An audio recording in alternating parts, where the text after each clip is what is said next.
I'm Kelly Needham, and I want to tell you about my new book, Friendish, Reclaiming Real Friendship in a Culture of Confusion. Now, one thing you should know about me is I love Mexican food, and I love good Mexican food. I grew up in the Houston area, and so I only had the good stuff.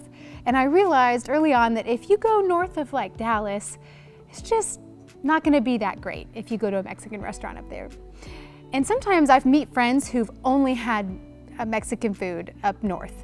And the only thing I want to do when I meet them and I hear that is I need to get you down to Houston to my favorite Mexican spot and show you what real good Mexican food is like.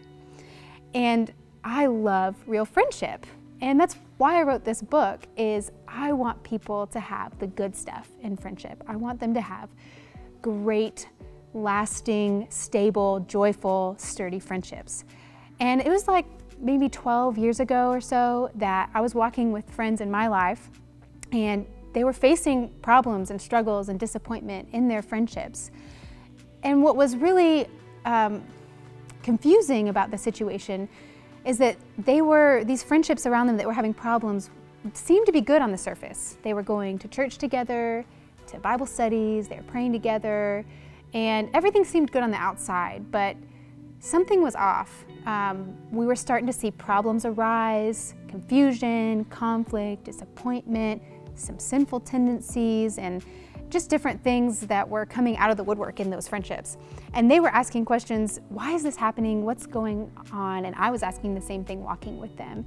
And that's really what caused me to start thinking about these ideas in the first place, is going, man, really great friendship. What makes for really great friendship? And what is it about these other ones that are off, that really are not true, genuine, Christ-centered friendships?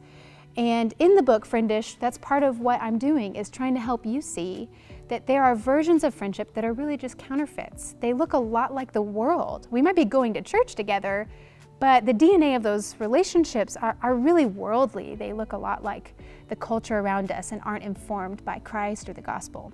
And they're counterfeits. And what I hope that this book will do for you is set the bar a lot higher than that.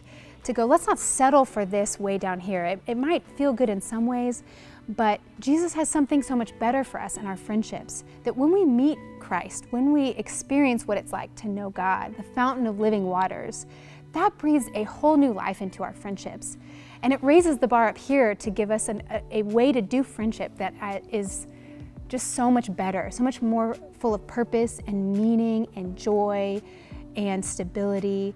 And I hope that that's what you'll take away from this book, that you will have a new hunger and appetite for friendship that you didn't have before, and then it will uncloud the muddy waters of friendship and give you some clear boundaries and guardrails and clear paths to walk on as you pursue this really important thing called friendship. Because we can't do life alone. We weren't supposed to do life alone. We need friends, whether we're married or single, old or young, if we're parents or we're not, no matter what season of life we're in, we need friends next to us. And so I hope this book will encourage you in that direction and give you all the tools you need to build stable and sturdy friendships.